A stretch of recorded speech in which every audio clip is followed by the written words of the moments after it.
Si vous avez un cours, mais dans lequel vous avez plusieurs groupes, ça peut arriver que vous ayez plus qu'une cohorte pour le même cours, à ce moment-là, ce que vous pourriez faire, c'est définir des groupes distincts.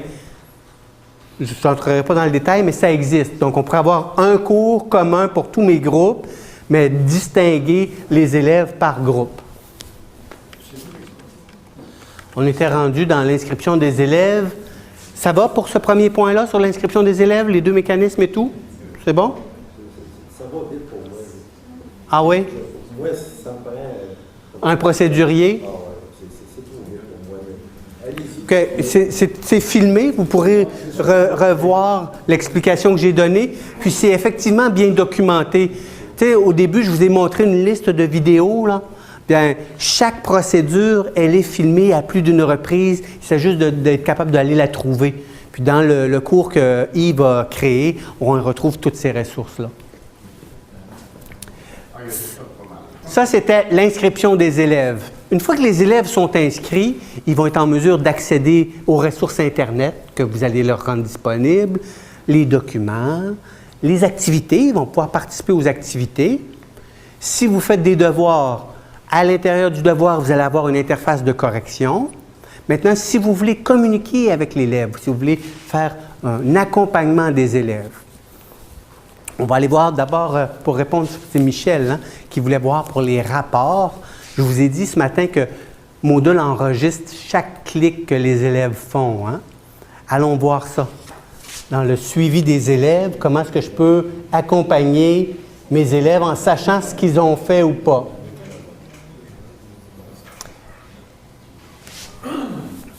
Alors, là, je m'en vais dans le bloc navigation.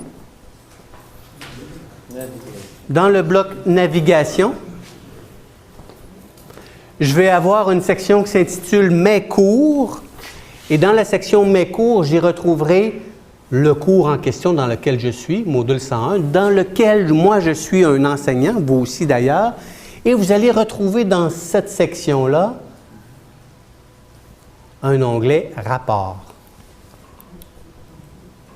Alors, il existe plusieurs types de rapports. On va prendre le premier, historique.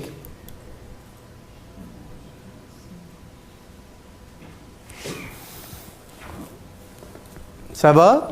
Non. Réglage? Non, on était dans navigation. Okay. Navigation, mes cours, MOU 101, rapport, historique. Donc là, j'arrive à cet endroit. J'ai beaucoup d'options. Hein? On le sait, Moodle, il est toujours plein d'options, parfois trop. Là, ce qui m'intéresse, c'est par exemple, tiens, je veux avoir un rapport sur le cours formation initiale. Je veux avoir un détail pour une personne en particulier. Tiens, je vais aller voir ce que Bruno a fait aujourd'hui. Excuse, quand on clique sur rapport, oui, on voit le premier historique.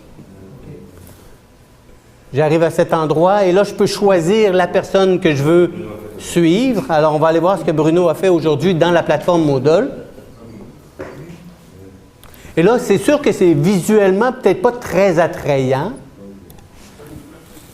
Mais ce que ça me dit, à telle heure, Bruno a cliqué sur telle affaire. Okay? De façon détaillée, donc, j'ai un suivi de ce que Bruno a fait. Hein, à 12h13, Bruno a cliqué sur le devoir, deuxième défi. C'était pas trop logique.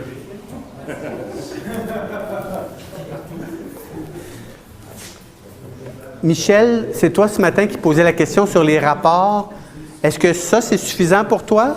Bien, c'est suffisant. Mettons qu'il y a des tests, je voudrais voir les résultats de tests. Ça, je trouve ça lourd. Effectivement, c'est très lourd et c'est pas très visuellement parlant. Tu voudrais voir? Voir les résultats de tous mes étudiants dans ce livre.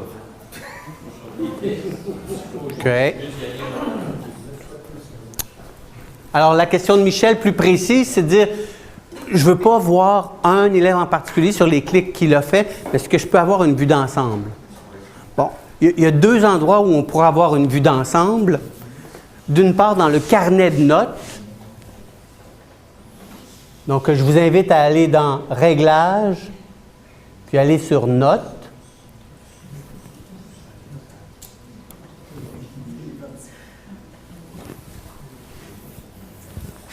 Et là, dans « Réglages notes », je vais avoir la liste des élèves avec toutes les activités notées qu'il y a dans le cours et je pourrai donc avoir une vue d'ensemble des différents élèves puis qu'est-ce qu'ils ont eu comme résultat jusqu'à présent. Là, il y a une petite barre de défilement ici qui me permet de voir tous les éléments. C'est sûr que là, l'interface n'est peut-être pas très belle comme ça, mais elle est ajustable de façon à ce que le nom reste tout le temps à gauche, puis qu'on puisse faire défiler les différentes activités. Ça répond-tu un peu plus? Est-ce que nous, on peut le manipuler pour pourquoi faire une œuvre, c'est là, pour en voir plus d'emblée, ou si c'est le technicien qui peut faire ça? Non, ça c'est à l'intérieur du cours, l'enseignant est roi et maître. Alors, ce que tu pourrais faire, il y a beaucoup d'options au niveau du carnet de notes. Je vais juste t'amener ici dans le rapport de l'évaluateur, où là, tu pourrais faire des regroupements. Tu pourrais aller dans... un petit peu... Si tu vas dans catégories et éléments, affichage complet, on pourrait se dire, ces trois premiers éléments-là, je veux les mettre ensemble, fait que je vais pouvoir les réduire si j'en ai pas de besoin. Je ne veux pas rentrer dans les détails de ça, mais je veux juste te dire, c'est possible de personnaliser le carnet de notes pour qu'il réponde à tes besoins précis. J'ai des enseignants au secteur jeune qui ont fait des carnets de notes assez élaborés. Vous savez, au secteur jeune, là, ils ont deux compétences, un 60 40 avec plein de... Tu peux t'amuser des heures et des heures à faire un tableau qui a des notes, des pondérations et tout, de façon très détaillée.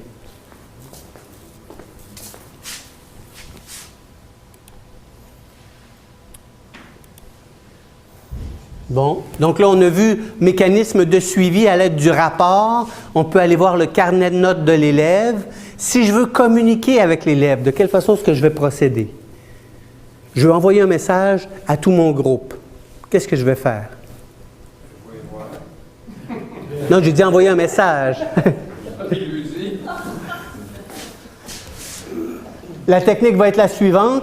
Chaque fois que vous êtes enseignant dans un espace de cours, par défaut, il y aura toujours le premier en haut, Forum des nouvelles.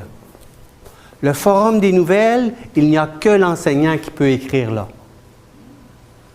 Et ce Forum des nouvelles, tous les élèves sont obligatoirement inscrits, abonnés à ce forum-là. Alors, tout message que j'envoie là-dedans déclenchera un courrier électronique vers les élèves pour qu'ils soient mis au courant d'une situation, d'une information que je veux leur transmettre.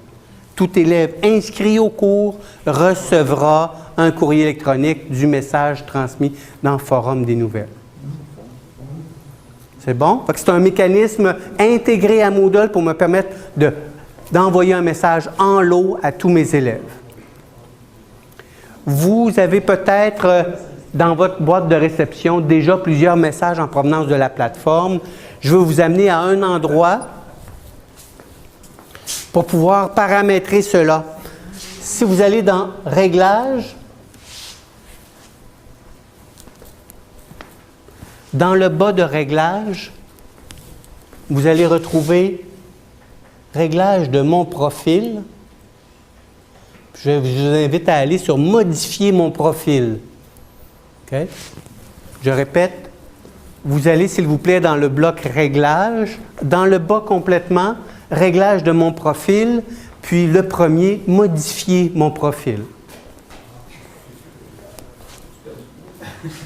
C'est bon?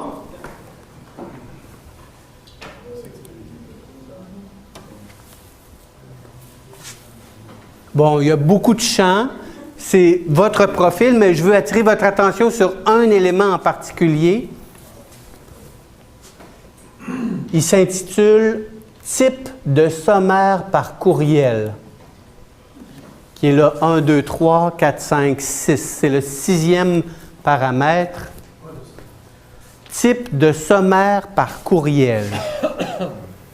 Ça, ce que ça va vous permettre de faire, c'est au lieu que chaque fois qu'il y a un message dans le forum, ça déclenche un courrier électronique, vous pourriez dire à Moodle, je ne veux pas en recevoir trop de messages, alors fais-moi un résumé. Et il va envoyer à 5 heures tous les jours un résumé de tous les messages qui ont été postés dans les forums auxquels vous êtes abonné. Au lieu de polluer votre boîte de réception avec 10 000 messages, vous pourriez n'en recevoir qu'un seul, qui est un résumé de toutes les activités des forums auxquels vous êtes abonné. Mais on l'a pas. Et, Pardon? et quel... Type de sommaire par courriel, je ne sais pas si c'est ça. Pas de sommaire ou complet? Ah, c'est format du courriel quotidien. C'est parce que vous n'avez pas la même langue que moi, fait que c'est pas tout à fait le même texte. C'est format du courriel quotidien que vous avez, vous. Et là, on met quoi? Alors, si vous mettez pas de courriel quotidien, si vous prenez le premier, pas de sommaire, ça signifie que chaque fois qu'il y a un message, c'est un courrier électronique. OK? Le deuxième, complet, ça va être un message sommaire avec toutes les informations de chaque message posté dans un forum. Le troisième, c'est juste les intitulés des forums, des titres de messages. Oui, juste les sujets. Et lequel on met? Ah, ben là, c'est un paramètre qui est libre à toi. Si toi, tu as l'impression que tu reçois trop de courriers électroniques, tu vas prendre le deuxième ou le troisième. Si le flot de courrier électronique déclenché par Moodle est correct, tu peux le laisser au premier, pas de sommaire. Communiquer avec plusieurs à l'aide du forum de nouvelles. C'est bon? Si je veux communiquer avec quelques élèves,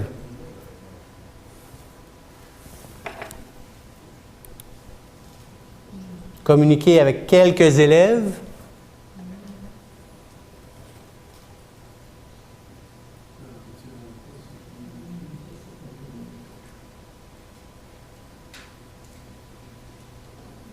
je vais aller dans Réglages.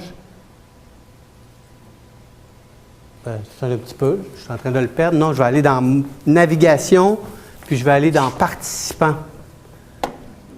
Navigation, mes cours, MOOC 101, Participants, s'il vous plaît.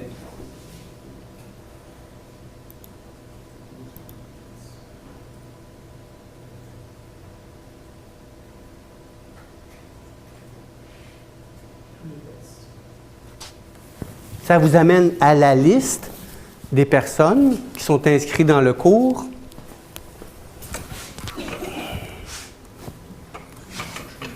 Bon. C'est bon? On s'y rend tout le monde là? Navigation? Alors, je reprends. Navigation, mes cours, MOOC 101, juste participants. Vous cliquez directement sur participants. Ça vous amène sur la liste des élèves. Et à droite complètement, si l'interface vous le permet, vous devriez voir une case à cocher. Ah, oui, OK. Alors, les élèves avec qui vous voulez en parler, que vous voulez envoyer un message, vous les cochez ici. Vous dites, par exemple, je vais envoyer un message à Louis et à Charles. Puis dans le bas complètement, pour les utilisateurs sélectionnés, je veux envoyer un message. Et donc là, ça va m'amener sur une interface où je pourrais envoyer un message uniquement à ces deux personnes-là. Donc, si c'était nos... Oui. Alors, quand ça soit nos élèves, on pourra cocher nos élèves, en tout cas ceux à qui on veut parler, et envoyer un message, puis bingo sur nos élèves. Exact. Donc là, je fais envoyer un message. Et là, j'arrive sur une interface où je peux écrire aux élèves, puis je ferai le aperçu pour envoyer ensuite. Donc, je peux interpeller quelques élèves. Si je veux parler à tout le monde, si je veux envoyer un message à tous, c'est pas là que je vais aller. Je vais aller le placer dans le forum des nouvelles. OK. Maintenant, quand je vais envoyer ce message-là, il va être attaché, c'est-à-dire ça va être mon courriel, le CS navigateur qui va s'arrêter. Bon? C'est-à-dire que c'est Moodle qui envoie un message aux élèves que tu as sélectionnés. C'est la plateforme Moodle, ça ne part pas de ta boîte de réception. Ça part de la plateforme Moodle, mais le message est encore là. Et quand le message arrive à mon élève, l'adresse qui va apparaître, ça va être laquelle? Ça va être ton adresse à toi. OK, parfait. Et est-ce que je peux modifier cette adresse-là? Oui. Je vais faire comment? Là, je ne sais pas si on a les droits de le faire. On va aller vérifier. On va aller dans « Réglage de mon profil ». Ah, OK. Modifier mon profil. Ici, j'ai une adresse de courrier électronique que je peux changer. Fait que si c'était ton adresse personnelle, puis tu veux mettre ton adresse CSDN, tu pourrais aller le faire là. C'est cool. Merci. Là, on est dans la portion communiquer avec les élèves. Tantôt, quand on était dans le rapport, pas dans le rapport, pardon, je vais revenir à navigation. Ah. Participants. Quand j'ai coché des personnes, dans le bas complètement, on avait l'option de envoyer un message. Regardez ce qu'il y a en dessous. De envoyer un message. Je suis toujours dans la section participants. J'ai envoyé un message, puis en dessous, j'ai ajouté une annotation. Les annotations, c'est comme moi, en tant qu'enseignant, je veux garder des traces de ce que j'ai vu de la part des élèves. Je pourrais me faire une annotation. Ah, cet élève-là a été turbulent en classe aujourd'hui. Je pourrais garder des annotations en lien avec les élèves. Je ne sais pas si est-ce que vous utilisez Toscanet, vous autres ici? Oui. Ah, OK. Fait que vous avez sans doute un mécanisme de suivi des élèves. Hein? Vous pouvez prendre des notes et les partager avec la direction et tout. Fait que dans ce cas-là, le module annotation ici est peut-être moins pertinent pour vous. Ça arrive jamais, ça. Non, c'est ça. Vos élèves sont parfaits, c'est vrai. C'est dans les autres centres que ça se produit, ça.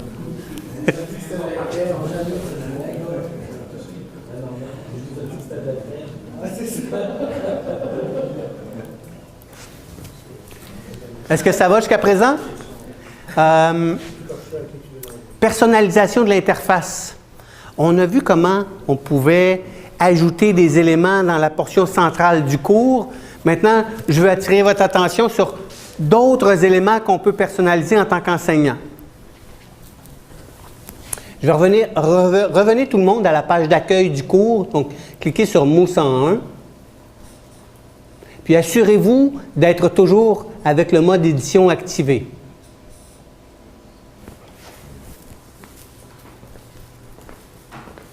C'est bon? Les blocs.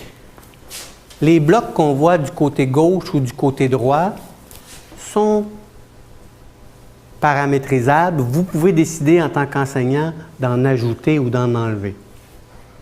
Par exemple, là, il y a le bloc « Activités récentes ». Si pour vous, en tant qu'enseignant, le bloc « Activités récentes » n'est pas pertinent, vous pourriez faire X pour le supprimer.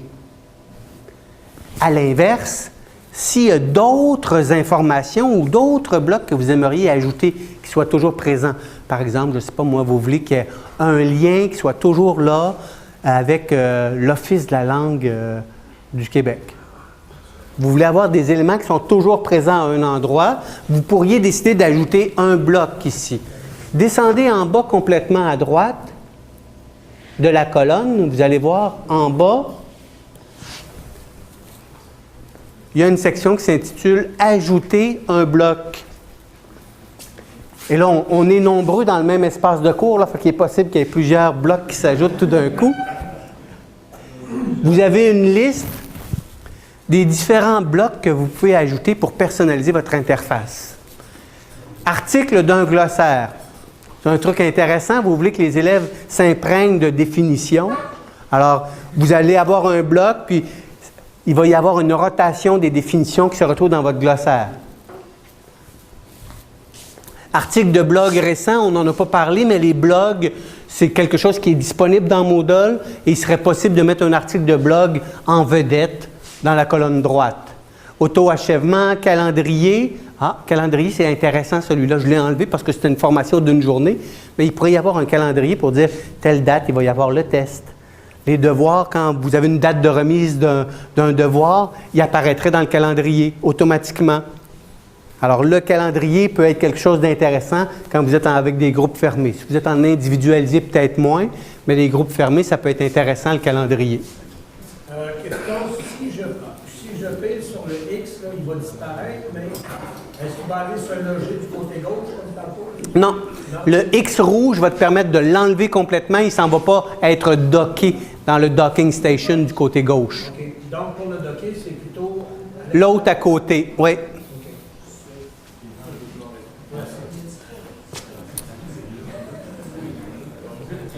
Est-ce que ça va? Je ne passerai pas en revue tous les blocs.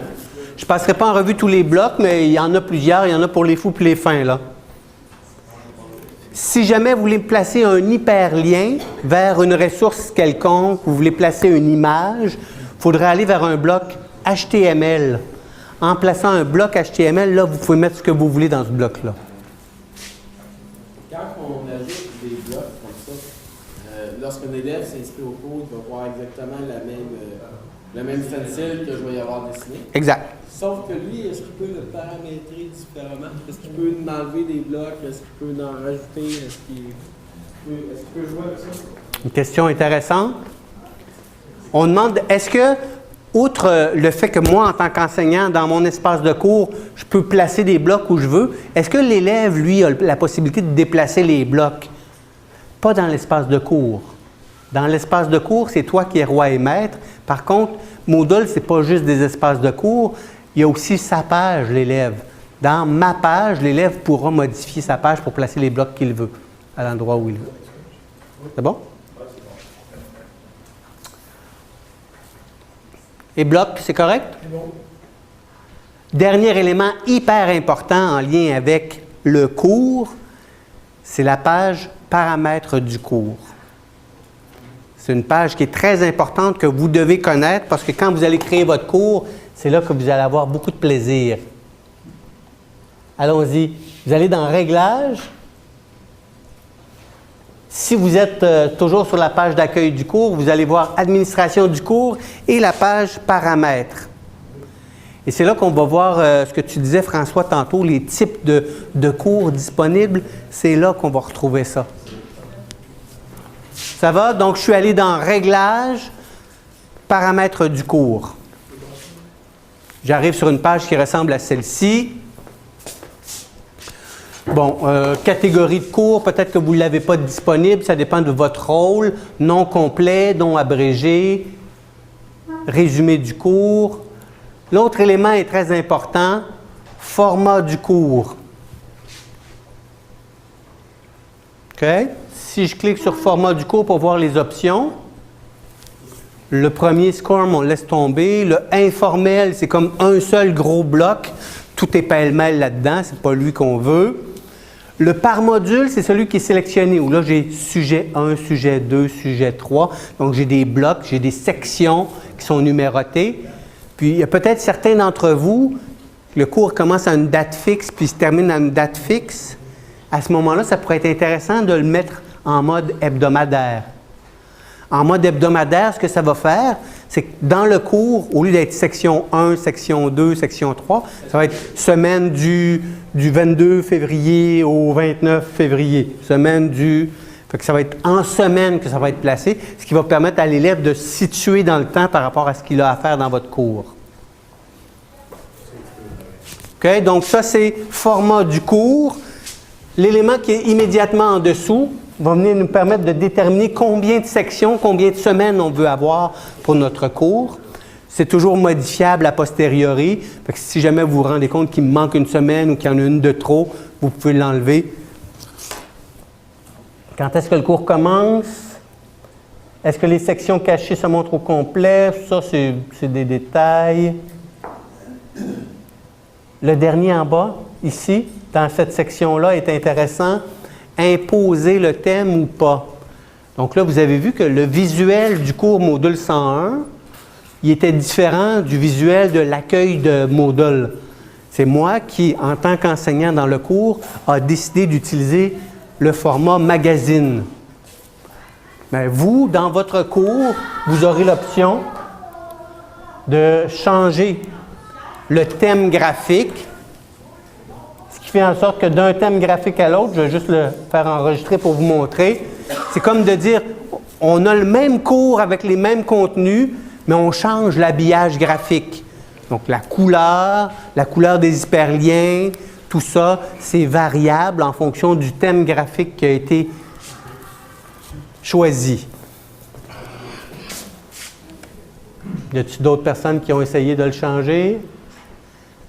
Ah oui, il y a quelqu'un qui vient de le changer. Voyez-vous, j'ai rien touché, puis là, il a changé. C'est bon? Ah oui, oui.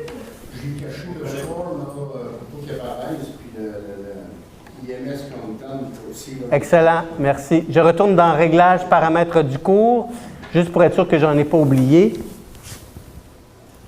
On était rendu donc dans la section ici, imposer le thème, accès anonyme, ça va. Est-ce qu'on veut avoir un mode de groupe? Si vous avez plusieurs groupes à l'intérieur du cours, vous pourriez le définir ici. Est-ce que le cours est disponible? Quelle est la langue? Ah, le suivi des activités, ça, c'en est un important. Vous vous rappelez ce matin quand il y avait des petites cases à cocher à droite pour dire que j'avais terminé l'élément? Ça, c'est le suivi d'achèvement. Par défaut, il n'est peut-être pas activé. Alors, quand vous allez aller dans votre cours à vous, si vous voulez avoir ces petites cases à cocher, c'est là qu'il faut aller le définir. Il faut aller activer le suivi d'achèvement. Je suis allé voir langue, il marque en anglais, français Canada, français FR. C'est ça là que vous disiez à matin à cause des accents. Tout à fait. C'est-à-dire ici, dans l'imposer la langue, là, il y a comme 3 packages de langue installés sur la plateforme. Bien, si vous receviez, par exemple, des étudiants étrangers, des hispanophones, vous pourriez installer le pactage de langue espagnol pour qu'au début, les élèves aient leur interface en espagnol, puis à terme, ils pourraient le changer, vous pourriez l'imposer sur l'anglais ou sur le français. Là, il y a deux paramètres français. Il y a Français Canada, puis il y a Français. Puis on a vu qu'il y avait des différences. Par exemple, tantôt, moi, c'était pas type de sommaire par courriel. Moi, c'était type de sommaire par courriel, puis vous, c'était forme du courriel quotidien. Fait que c'est des petites chaînes de caractères comme ça qui sont un peu différentes selon le pactage de langue qui est choisi. Ça va? Comme le disponible, aussi peut-être spécifier que quand les profs créent un autre cours, là, ben, on le met non disponible aux étudiants, c'est que eux, ils ne le voient pas dans la liste des cours disponibles. C'est cela. Pour cocher là, il est disponible, là, ils peuvent s'inscrire. C'est juste vous autres qui le voyez à ce moment-là dans la liste des cours. Ouais, ou l'autre option, c'est vous désactivez la méthode d'auto-inscription, ce qui fait en sorte que, oui, ils voient que le cours est là, mais ils ne peuvent pas y accéder parce qu'il n'y a pas de possibilité de s'inscrire.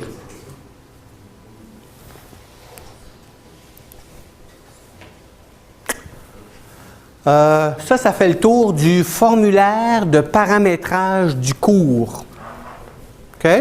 C'est là qu'on peut aller donc définir le thème graphique, qu'on peut aller définir le nombre de semaines ou le nombre de sections et ainsi de suite.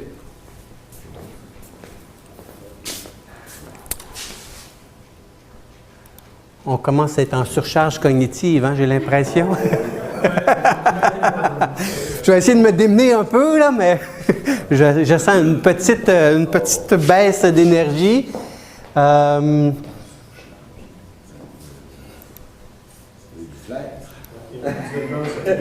Est-ce que...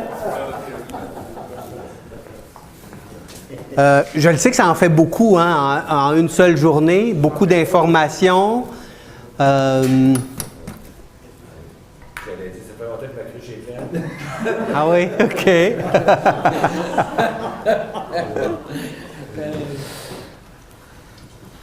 Parce que là, dans les faits, là, il nous reste juste à quelques petits conseils d'usage, puis peut-être savoir où est-ce qu'on doit trouver l'information. Parce que là, le reste, ça vous appartient. On a fait, si vous voulez, le coup d'envoi. Vous savez comment ajouter des ressources, ajouter des activités. La grosse partie de la chose, elle est faite, là. Vous avez le minimum requis pour pouvoir commencer à travailler avec vos élèves. La suite, en gros, vous appartient. J'ai quelques conseils d'usage que je pourrais vous passer. On doit terminer à 3h30. moi, je n'ai pas d'obligation de terminer à 3h30.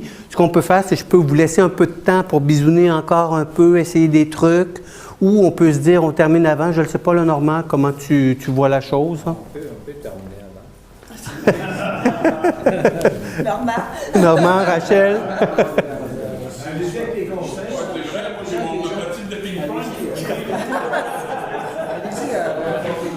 De toute façon, je pense que les gens ont comme expérimenté, puis là, je sens que les gens aussi sont pleins, puis c'est comprenable. Allez-y avec vos conseils en tant qu'utilisateur chevronné, puis les erreurs qu'on devrait peut-être pas produire ou faire quand on va produire nos affaires. OK. Peut-être dire aussi, ceux qui veulent des cours, en fait, n'oubliez pas de faire une demande de cours.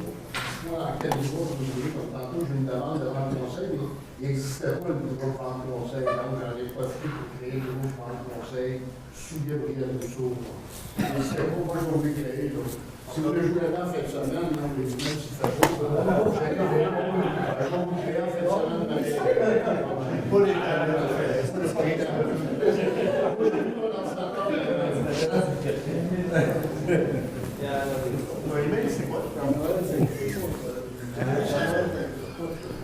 Bon. Puis, peux-tu nous montrer les ressources un petit peu que j'avais? Oui, on va y aller bientôt. Quand vos élèves vont s'inscrire à votre cours, il ne faudra pas prendre pour acquis que parce que vous mettez des trucs dans Moodle, que c'est intéressant. Hein? C'est pas parce que d'un jour à l'autre, vous avez commencé à utiliser Moodle que vous devenez intéressant, puis qu'ils vont être motivés, qu'ils vont trouver ça le fun.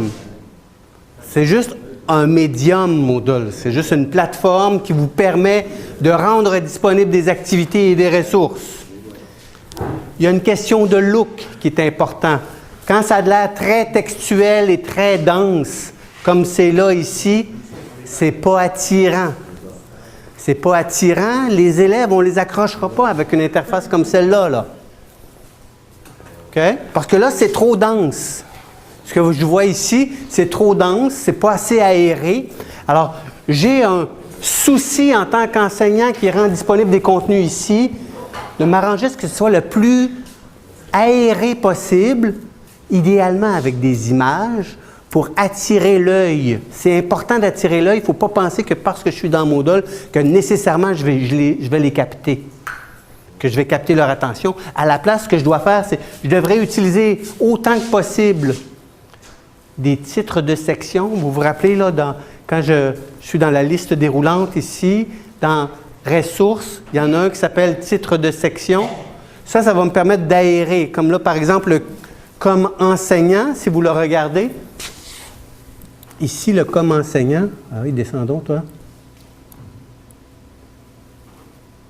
Dans la section qui est ici, j'ai rajouté une étiquette pour aérer le contenu, pour pas que ça soit tout pogné dans le même espace. Fait que ça, ce souci-là, de rendre ça le plus aéré possible, c'est important parce que ça capte l'œil. OK?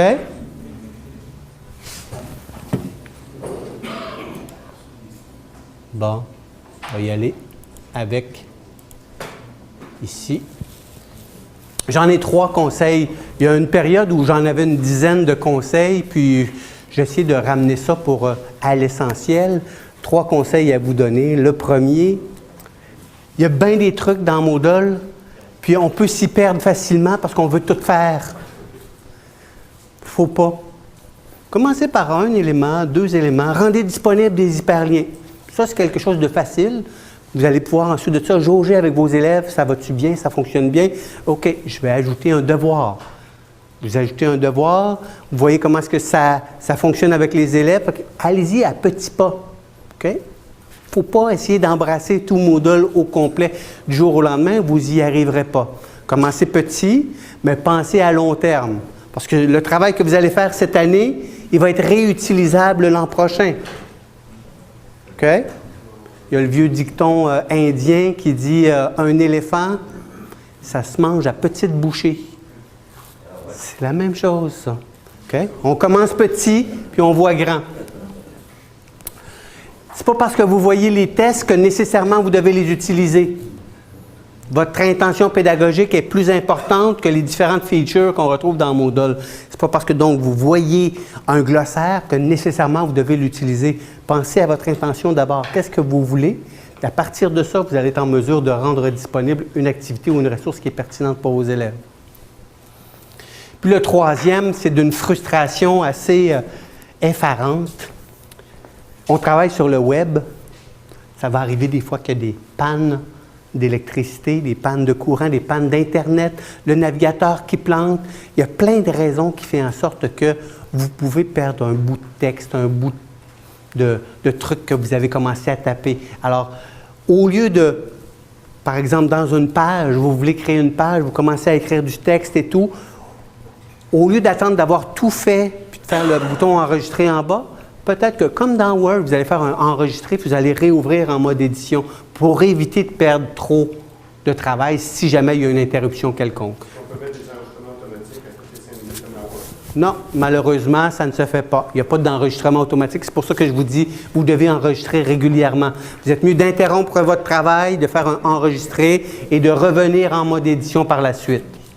Est-ce qu'on peut intégrer Antidote? Non, ce qu'il va falloir faire, ça dépend de la version d'Antidote. Antidote peut être intégré à l'aide je pense qu'il y a un complément pour Firefox qui est possible. Mais moi, ce que j'ai l'habitude de faire quand je fais un texte dans Moodle, c'est que je le copie-colle dans un nouveau document de Antidote, je le fais vérifier, puis je le ramène ensuite. Mais intégrer directement dans le navigateur, non.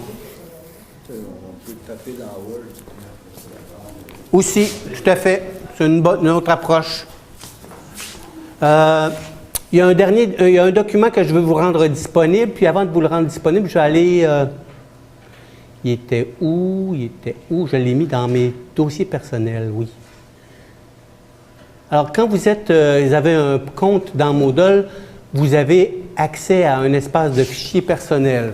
Donc, vous pourriez stocker des dossiers là. Je ne sais pas si vous... Est-ce que vous avez un espace réseau, chacun d'entre vous? Ça doit? Bon, fait que vous n'avez pas besoin de celui-là. Moi, je ne l'avais pas, fait que je l'ai mis ici. Je vous montre ce petit document qui est assez parlant, très visuel, qui va vous permettre de vous orienter. Il s'appelle le guide pour enseignants. C'est un tableau en 2 dimensions. Je vais le remettre à Yves pour qu'il le rende disponible par la suite. Dans le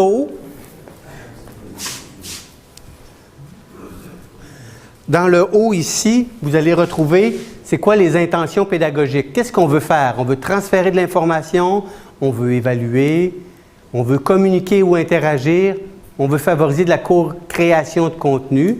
Puis ici, la dernière colonne, j'y reviendrai. Je suis d'accord avec vous. Oui, c'est bon. C'est certain que de loin, vous ne voyez pas grand-chose. Mais on va prendre juste le début comme ça va vous permettre de le voir quand même. J'ai dit de le voir quand même, s'il vous plaît. Merci. Alors, on a vu ici, ça, c'était les intentions pédagogiques. Puis ici, sur la colonne verticale en noir, ce qu'on retrouve, c'est les différents éléments qu'on retrouve dans Moodle. Donc, ajouter un fichier, ajouter un dossier, ajouter une page, et ainsi de suite. On a les différentes ressources et les différentes activités. Et là, l'idée, c'est, je vais faire l'intersection entre les deux. Mon intention, c'était d'évaluer, est-ce que je peux prendre le dossier pour faire la chose? Et l'intersection des deux, la couleur va me dire si c'est l'outil approprié selon mon intention. Alors, quand vous voyez du rouge, comme ajouter un URL, est-ce que c'était pertinent ici, le rouge, ajouter un URL pour évaluer? La réponse est non, ça ne permettra pas directement d'évaluer. L'option serait de lier vers un portfolio. Alors, pour chacune des intentions, en fonction de chacune des activités qu'on retrouve dans Moodle, on fait l'intersection entre les deux pour savoir est-ce que c'est approprié ou pas. Quand c'est vert, c'est bon signe. Quand c'est jaune-orange, c'est comme ça pourrait marcher, mais tu vas peut-être avoir à travailler un peu. OK? Fait qu'il y a des twists qu'il va falloir lui donner pour que tu arrives à tes fins avec cet outil-là. Quand c'est rouge, c'est « No, it won't work », ça ne marchera pas. C'est bon? Fait que ça, c'est le guide visuel des enseignants qui a été traduit de l'anglais en plusieurs langues. C'est intéressant. Ce que j'ai fait avec mes enseignants dans ma région, c'est je l'ai fait imprimer en 11 par 17, puis je l'ai mis dans la salle des profs. À partir du moment où il y a un enseignant qui veut travailler dans Moodle, il y a comme son repère visuel pour savoir quel outil je dois utiliser si je veux faire ceci ou cela. Sinon, vous allez avoir la liste assez exhaustive de ressources. Donc, dans la catégorie 00 ici de la plateforme Moodle, on va retrouver un cours qui s'intitule « Cliquez ici pour obtenir des ressources techniques sur Moodle ». Et là, vous avez un travail que Yves a fait de ramasser en un seul endroit une série de ressources assez immenses, parce qu'il y en a beaucoup de ressources sur Moodle. Alors, vous avez des questions, vous pouvez aller là pour vous y référer. C'est où les vidéos que vous parliez au début? Les vidéos que je parlais au début, ben, moi, j'ai mis un lien dans Mo 101, c'est de celui-là que je parlais. Par contre, ici, Yves il en a parlé. Regarde, vois-tu, il y a les capsules YouTube 2 minutes. Okay, ça, c'est M. Maurice qui a un accent un petit peu fatigant, là, un accent français un peu fatigant, mais bon, quand même, ça fait la job. Juste en dessous de Moodle Doc, ça arrive. Ça pourrait arriver qu'on y aille là. Ce que tu as montré un matin, il y a en dessous de Moodle Doc, justement, ça pointe vers le site de Moodle. Oui, ici, on a le site moodle.org en vidéo. Fait que ça, c'est les vidéos de Moodle Fairy, qui est une Française aussi, qui a fait plein de vidéos. Ils sont fatigants, mais finalement, ils en font plein, les vidéos. Est-ce que, en termes de ressources, ça vous va? Puis là, si vous avez des questions non répondues, puis que vous ne savez pas où trouver la réponse, vous pouvez toujours le demander à Yves, vous me relayez l'information. Comme je vous le disais en début de journée, j'ai 8 ans d'expérience dans le cadre dans Moodle. J'en ai vu pour les fous et les fins. Alors, il y a des chances que j'ai une réponse rapide pour vous. Que reste-t-il? On peut communiquer avec vous via Internet. Pardon? Est-ce qu'on peut communiquer avec vous via Internet? Oui, bien sûr. Je l'ai-tu mis ici, mon adresse? Je pense pas. Ça, c'était mes liens. Je vais l'écrire ici. Si vous voulez la prendre en note, ça va me faire plaisir de vous répondre. lavoie.stefan@fga-monteregi.qc.ca.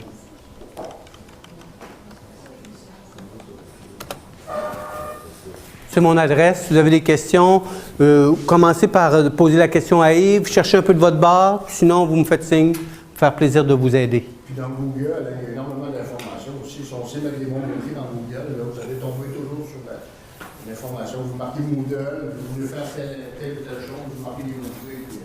C'est sûr que vous allez tomber à quelque part pour vous montrer quoi faire. C'est officiel. C'est le nouveau Dieu. Écoutez, c'était un coup d'envoi pour l'utilisation de la plateforme Moodle. C'est qu'un début. Hein. La suite, là, elle vous appartient vraiment. C'est vous qui devez rendre la plateforme utile pour votre pratique pédagogique. Pas obligé de tout l'utiliser. Commencez petit, comme je le disais. Hein. Allez-y morceau par morceau. Partagez entre vous. Ça va être intéressant de voir qu'est-ce qui marche avec un. Ça va sans doute marcher avec l'autre. Donc, partagez vos bons coups. Puis, vous êtes en de bonnes mains, je pense.